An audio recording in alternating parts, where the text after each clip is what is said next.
विद्यार्थियों, आज के इस वीडियो में हम रॉबर्ट ओवन के आर्थिक विचारों का अध्ययन करेंगे। इससे पूर्व हम रॉबर्ट ओवन पर पड़ने वाले प्रभाव एवं रॉबर्ट ओवन के सामान्य परिचय का अध्ययन इसके पूर्व के वीडियो में कर चुके हैं। रॉबर्ट ओवन के जो आर्थिक विचार हैं वो उस समय की तत्कालीन परिस्थितियों के अनुरूप ही जब वो प्रभावित हुए थे तो उसके आधार पर दिए हैं, और वो एक सहयोगवादी विचारक थे, जैसा कि मैं पूर्व के वीडियो में बता चुका हूं। तो उनके आर्थिक विचारों को हम एक एक करके लेंगे। सबसे पहले उनका आर्थिक विचार था क्रियात्मक औद्योगिक सुधार। श्रमिकों की जो आर्थिक दशा थी उससे जो है बेचैन होकर के, द्रवित होकर के रॉबर्ट ओवन ने अनेक ऐसे कार्यक्रमों को अपने हाथ में लिया था जिसमें श्रमिकों को कारखानों में काम करने की सुविधाएं मिलने लगी थी, जैसे काम के घंटों को कम करना, कम उम्र के बच्चों को काम पर न लगाना, श्रमिकों को उचित वेतन देना, श्रमिकों के बच्चों को मुफ्त शिक्षा देना, जुर्माने व अन्य दंड बंद कर देना। ये सब कार्य रॉबर्ट ओवन ने अपने कारखाने में लागू किए थे। उसके कार्यक्रमों को देखने के लिए दूर दूर से राजनीतिज्ञ, समाज सुधारक व उद्योगपति उसके कारखाने में आते थे। वास्तव में तत्कालीन जो परिस्थितियां थी उसमें इंग्लैंड की दशा को देखते हुए ओवन के ये जो सुधार थे ये बहुत ही सराहनीय थे।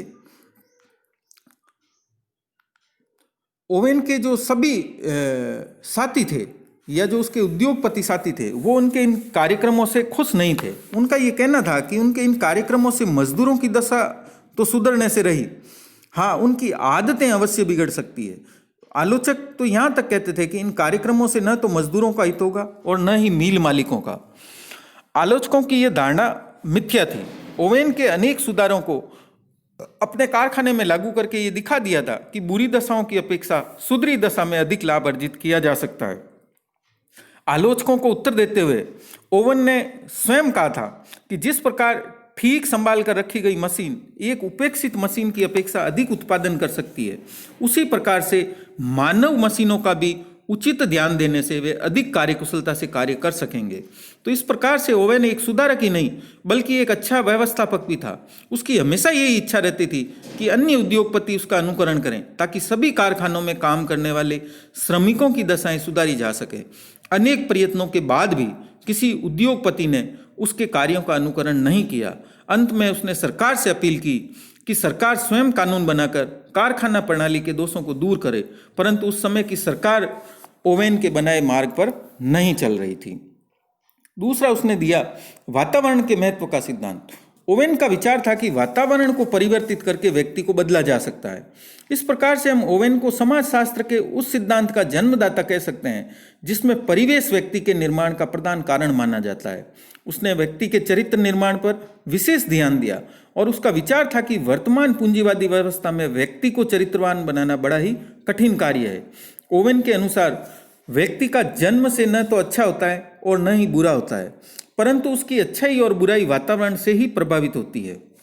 ओवेन समझता था कि प्रकृति से प्रत्येक व्यक्ति अच्छा होता है तथा सामाजिक दोष प्राकृतिक नहीं है बल्कि वे पूंजीवादी प्रणाली का परिणाम है जिसने प्राकृतिक व्यवस्था को दूषित कर दिया है।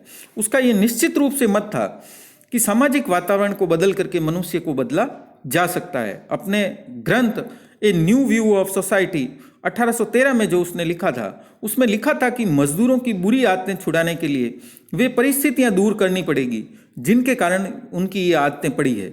इस बात को उसने अपने कारखाने में प्रयोगात्मक रूप से लागू भी किया और उसने कारखाने में वातावरण को सुधारा जिसके कारण मजदूरों की दशा में सुधार हुआ।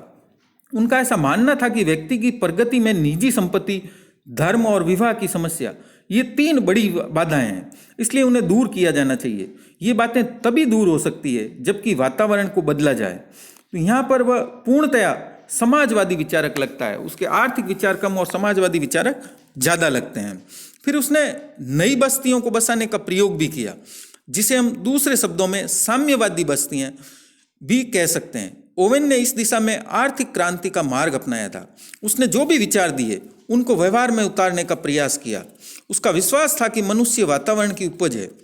यदि मजदूरों की दशा सुधारनी है तो वातावरण को बदलना होगा। इस विचार को व्यवहारिक रूप देने के लिए उसने 1825 में 2 नई बस्तियां स्थापित की। पहली बस्ती the new harmony colony America के इंडियाना प्रांत में और दूसरी स्कॉटलैंड में बसाई गई। उसने अपने पैसे में से 30,000 एकड़ भूमि को खरीदा और 700 परिवारों को वहां ला करके बसाया। इन परिवारों के अधिकांश जो लोग थे वो चरित्रहीन थे। ओवेन उन्हें सुधारना चाहता था, किंतु सदस्यों के स्वार्थी, जिद्दी तथा अनपढ़ होने के कारण ओवेन का ये जो क्रांतिकारी प्रयोग था पूर्णतः असफल हो गया। उसने अपनी असफलता को स्वयं स्वीकार भी किया है। नई बस्तियों से वह वातावरण में सुधार ला करके उत्पादन तथा उपभोग के बीच सामंजस्य स्थापित करना चाहता था। वह ऐसे सरकारी समुदायों की स्थापना करना चाहता था जिनका आधार ऐच्छिक हो तथा जिसमें अपने लोग अपनी इच्छा से शामिल हों। ऐसे समुदायों के लोग उत्पादन और उपभोग में साथ साथ भाग लें। आदर्श समुदायों की रूपरेखा प्रस्तुत करते समय उसने बताया कि ऐसे समुदायों में 300 लेकर के 2000 तक व्यक्ति हो सकते हैं, किंतु 800 से लेकर के 1200 व्यक्तियों की संख्या को उसने आदर्श संख्या बताया था। 1200 सदस्यों के समुदाय के लिए उसने 600 एकड़ से लेकर के 1800 एकड़ तक भूमि को जीवन निर्वाह के लिए उपयुक्त बताया था। यह समुदाय एक बस्ती का रूप है जहां पर सब लोग एक मकान में रहेंगे। मकान का आकार जो है वो समबाहु चतुर्भुज के समान होगा, जिसमें हर प्रकार की सुविधाएं जैसे सभा भवन है, रसोई घर है, स्कूल है, पुस्तकालय है, दुकान है, सभी होंगे। इस प्रकार से कॉलेज के छात्रावास के रूप में यहाँ लोग रहेंगे। इस प्रकार के समाज में धन की कोई आवश्यकता नहीं होगी, क्योंकि यह समाज आत्मनिर्भर होगा जो वर्ग विहीन, शोषण विहीन तथा स्वतंत्र समाज का जीवन व्यतीत करेगा। अपनी इस योजना को उसने इंग्लैंड की संसद में प्रस्तुत भी किया।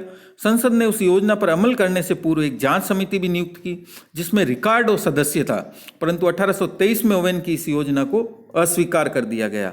जब सरकार ने ओवेन की इस योजना को अस्वीकार कर दिया तब वह निराश नहीं हुआ और स्वयं ऐसी अनेक बस्तियों का निर्माण स्वयं अपने पैसे से करने लगा। उसने अपने जीवन की संपूर्ण कमाई इन बस्तियों में लगा दी, परंतु फिर भी उसे सफलता नहीं मिल पाई।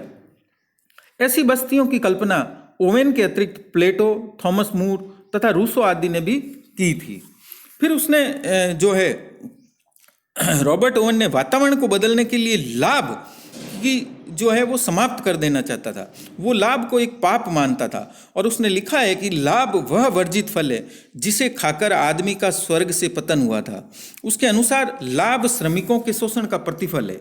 जब लाभ प्राप्त किया जाता है तब इससे श्रमिकों व उपभोक्ताओं का ही शोषण होता है, परंतु लाभ प्राप्त करने वाला व्यक्ति बिना किसी मेहनत के बैठे बिठाए आधिक्य प्राप्त कर लेता है। यही स्थिति समाज के लिए कष्टप्रद है। श्रमिकों का शोषण इसलिए होता है कि वे किसी वस्तु के निर्माण में जितना श्रम लगाते हैं उसकी अपेक्षा सेवा योजक उनको बहुत कम पारिश्रमिक देते हैं। दूसरी ओर उपभोक्ताओं का शोषण इस रूप में होता है कि उन्हें वस्तु को उसकी लागत से ऊंचे मूल्य पर बेचा जाता है। ओवेन ये कहते हैं कि वस्तु का उचित मूल्य उसकी उत्पादन लागत है और उसको उत्पादन लागत से अधिक पर बेचना अनुचित है। लाभ केवल पापपूर्ण कृत्य ही नहीं है, बल्कि वह समाज के लिए एक अभिशाप भी है। अत्यधिक उत्पादन, कम उपभोग तथा आर्थिक संकट जैसी दशाएं लाभ के कारण ही पैदा होती है।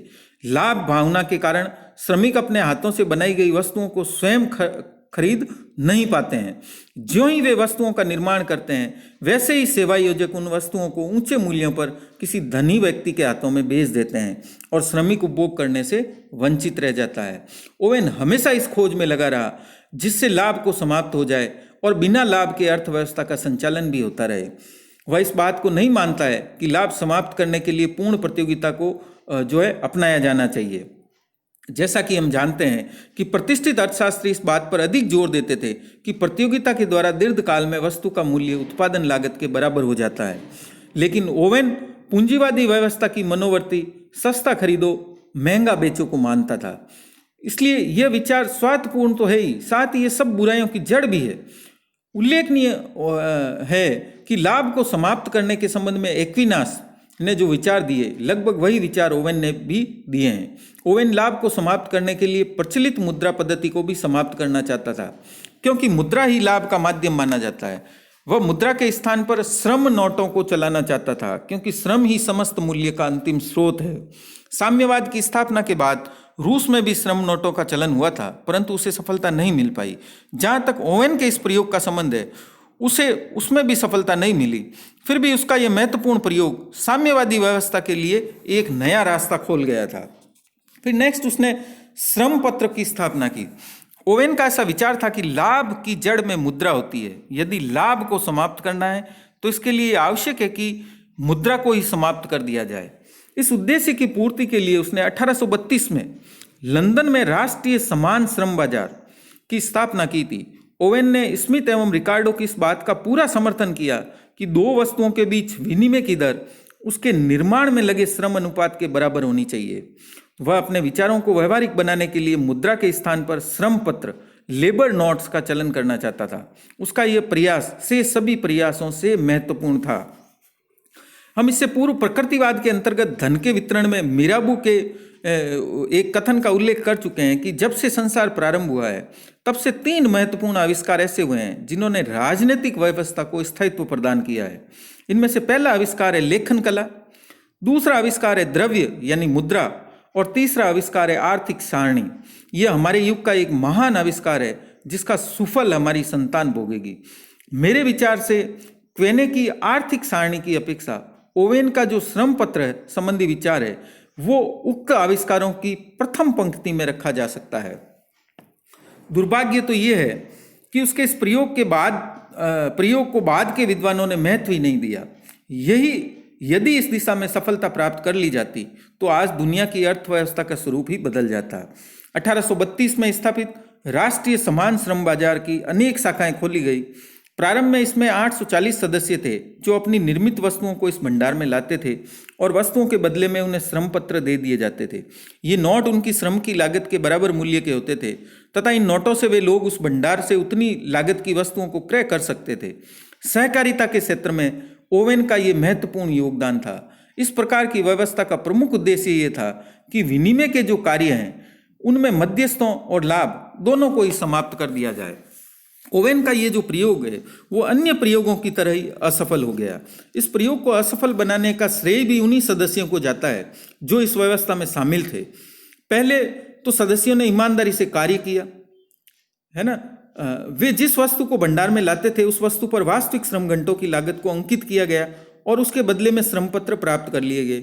बाद में घटिया वस्तुओं को लाया जाने लगा और उन पर ऊंचे श्रम घंटों को अंकित करके अधिक श्रम नोट प्राप्त किए जाने लगे और उन नोटों के बदले में भंडार से अच्छी अच्छी वस्तुएं प्राप्त की जाने लगी।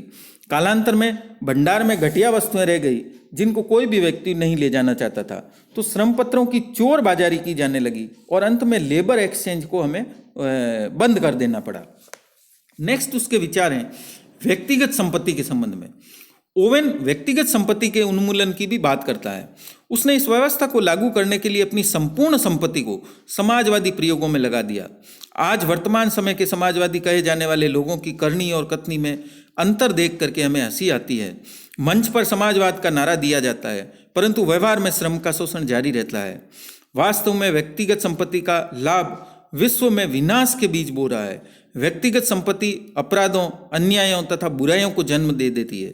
यही कारण है कि ओवेन जो है व्यक्तिगत संपत्ति को समाप्त करके संपत्ति पर सामूहिक अधिकार की बात करता है और इसी सामूहिक अधिकार के लिए उसने अपनी समस्त संपत्ति को समाप्त कर दिया। फिर उसके श्रम कानून संबंधी विचार।